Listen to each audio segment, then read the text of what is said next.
ஒரு சொல்லின் இடையில் வரக்கூடிய ரகர ஒலிக்கு நம்ம எந்த ரகரத்தை இட்டு எழுதுவது என்ற குழப்பம் வரும் இல்லையா? இப்ப குழப்பத்திற்கு 3 தெளிவுகளை நம்ம பார்க்கலாம். முதல் தெளிவு என்ன அப்படின்னா, நமக்கு பொருள் இன்றியமையாதது. அந்த சொல்லை நம்ம கையாளுகின்ற அந்த சொல்லின் பொருள் இன்றியமையாதது. இரண்டாவது பார்த்தீங்கன்னா, நமக்கு இரு என்று வல்லின ரகர இரு இருக்கு இல்லையா, அது இரட்டித்து வறுமை ஒழிய மற்ற இடையின இரு வரவே வராது. இப்ப நமக்கு மாற்றம், ஆற்றல், காற்று, புற்று இது மாதிரி இரட்டை ஒலிகள் கேட்கும் பொழுது அந்த சொற்கள்ல நம்ம இற்று வல்லின இற்றொலிய போட்டுதான் எழுதணும்.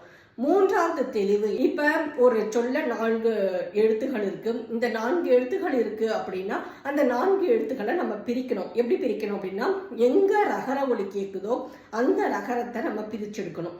இப்ப சீரகம் ஒரு சொல் நமக்கு தெரியுது. சீரகம் சின்னரா போடணுமா பெரியரா போடணுமா அப்படின்ற குழப்பம் வரும் இல்லையா?